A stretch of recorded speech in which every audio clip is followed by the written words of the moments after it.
So it's coming up, so I need to talk about Nanowrimo.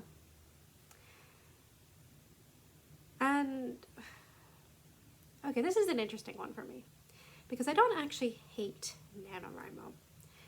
I hate what it's become, but it's kind of always been that way.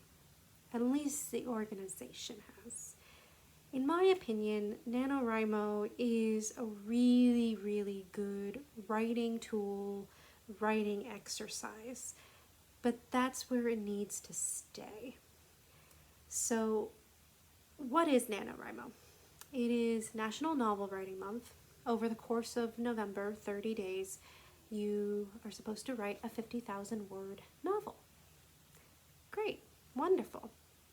So I was introduced to it in middle school, but being in middle school, I was like, yeah, I'll do it. I don't know. And then when I was 15, so sophomore year of high school, I actually did Nanowrimo for real. I cheated a little. I did like an anthology series, but it was still technically one story, and I did 50,000 words. Now, I had signed up for the website, and this was in the 2000s, so you can imagine, yeah, how janky the website was, but they were, I think like 10 years into it, so they had some legitimacy back then, at that point, and they had some famous writers would send, encouraging emails, some of really great writing advice, some of like, okay, that says more about you than it does me. But overall, it was like, oh, this is fun, this is cute. And then I got to the end of the month. And I went to log my 50,000 words. And they wouldn't let me. Because I had written it by hand. And that was the first I kind of get a sense of like, there's a little bit of gatekeeping going on here. That and like a couple of articles on the website were like, this person, we're going to highlight them because they wrote 500,000 words this month. Like, aren't they amazing? Like, 500,000 words of what? But really it was the like, how did you not like account for people writing by hand? So I think what I did was took like a bunch of my high school essays, scrambled them up, and got the 50,000 word count and shoved it into the machine, whatever, their website, and then they would spit out a certificate, and I went, oh, okay, so this isn't really like, okay, this isn't really that official, is it? So I did proceed to do Nanowrimo for the next couple of years. My best story coming out of it was probably my junior year, which is not something that's ever going to see the light of day, but it has a soft spot in my heart. But what I really liked about Nanowrimo above all else was that it did force me to write.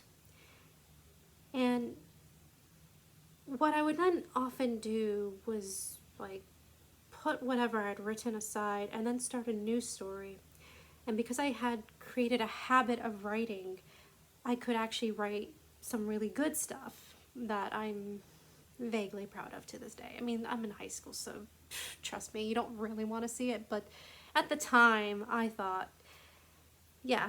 And that's what I always think of when I think of Nanowrimo, is that it's a really good like writing exercise where just write. Now, it's not going to be good because it's basically word vomit. It's a very pressured environment to just churn out words. And most of the nanos I've done, I've had to throw out. So even when I went to write to Private Ford Rayburn, everyone back it please, it started as a nano. And it started as a nano because when I was talking to my husband about it, I was like, this is an absurd story. This isn't gonna go anywhere. And he's like, well, that's a perfect nano then. It's a perfect thing for you to just vomit onto the page and then move on to what you really need to be working on. And I hold by that. Now, in the end, it turned into more, and that's great. But part of it was that I had to throw out the entire first draft, that nano draft, and rewrite it afterwards. But it was easier to write because I was in the habit of writing now, and I really felt it, like, for a whole year. And there was a lot going on that year for me. But if I didn't write, I felt like I was doing something wrong. Now, I've since lost the habit, so my goal this year is to use Nanowrimo again to get back into the habit of write. But until then, I'm working on the edits and the publishing and the printing of To Private Ford Rayburn. So my issues with Nanowrimo, though, is, so a couple years ago, I saw videos about, like, I guess the organization has gotten a lot more gatekeepy, and, like, they don't allow certain opinions, which is ridiculous because, like, it's not Twitter, it's not Facebook. You're literally just supposed to log your writing, but I guess it's turned into that. I have not logged into the site since high school, so I have no idea. But also, it's just supposed to be a community for writers to get together and write. So who cares what your political opinion is, or your religious affiliation, or XYZ here, right? This is about writing, isn't it? No, I guess it's not anymore.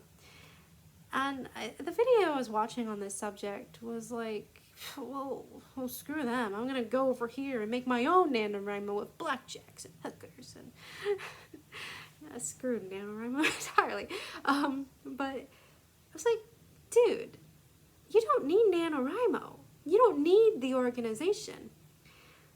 But the problem is that the organization has turned into this bigger thing than it should be. Like, for a while there, they were scouring nanos for the next big thing. I remember reading a book in college that was started out as a NaNoWriMo.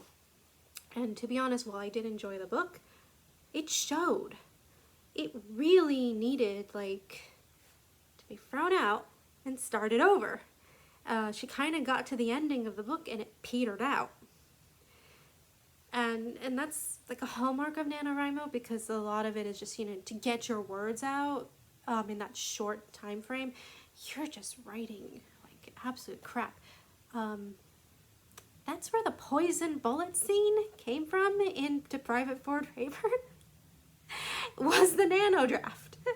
It was the, for those who don't know, the first draft had poison bullets in it as a huge plot point. So yeah. But that's a sort of stupidity you get from your NaNoWriMos. And so you can't use your first draft, your NaNoWriMo draft, if you're going to make it into a real book as a draft. It needs to be more the, I got my creative juices going and now let's try again. Like I said in my 11th hour video, throw it out. Do not be afraid to throw it out. All of it. I know it's 50,000 words. I know. I did it too, okay? The entire thing. Yes, I did. And I suffered a little for keeping as much as I did in when I shouldn't have. Because it needed so much rewrite that it is not even the same draft anymore. So I know there's that. I know there's the prestige of, like, there's so many people who got their start with NaNoWriMo. And if I'm not mistaken, I do think NaNoWriMo might be pushing some of that. Like, I think it's changed since. I think NaNoWriMo's kind of on the outs, partially because of all this bias in the organization and bullshit.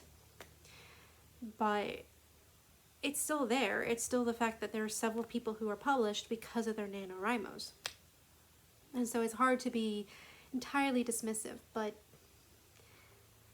again, you don't need the organization, though, to do NaNoWriMo.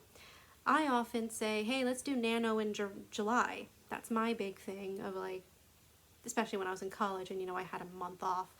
And I would do this with a lot of friends. It was let's just write. Let's just make a writing group and write in whatever month we have available to do this. Most of us don't necessarily have November available anymore. If those of you in the Americas, there's a huge holiday at the end of the month. Plus, you're gearing up for another big holiday season coming in the next month, regardless of where you live. So, November tends to be like full of stuff that needs to get done in preparation for December. If anything, like I find October is like a way better month to do anything. That's why I launched my campaign in October, because it's overall like a dead month. Not just because of Halloween, people. It's just everyone's kind of holding their breath for the next thing, So I find like October works better for me, or July works better for me, than trying to work around some major holidays just to write a book. And even when I was in school, like November is when you would have like tests and midterms and a bunch of other crap. So like, yeah, again, October was always the dead month. Like maybe there's parties, but that's it. So it's a tool, people. NaNoWriMo is one of these amazing writing exercises that really help you to just write. But I don't know if there's equivalent. I was thinking of like dead dough when you're baking, like, oh, I use this for my decorations. You're not going to create literary genius out of your NaNoWriMo. In fact, you're going to create some of the worst written things you've ever written in your life. And that's the point, is like use it for that place where you have these stupidest ideas. Do it in a nano. Because it would just help you to write. It's designed to help you write and get into the habit of writing. So again, every time I find myself in a slump where I'm not writing enough, I pick up NaNoWriMo and I do it just to get myself out of a slump. I don't think of it as creative genius or whatever. I'm actually debating my NaNoWriMo this year because there's a story I am working on that I don't want to be a nano per se, but it might be a good one to just write, or having the pressure to just write might be worthwhile. And yeah, I know I just said, oh, I don't like doing it in November, but I am doing it in November. There is a sense of like, well, at least it's happening. So mostly because my campaign's launching on October, else I would have started in October. But yeah, that's it, people. Like, don't get your panties in a knot over NaNoWriMo. Just like accept it for what it is, and don't sign up for the website. Don't even bother trying to appease them. Like, this is your writing exercise, not theirs. So I don't understand why they have so much control over you at all.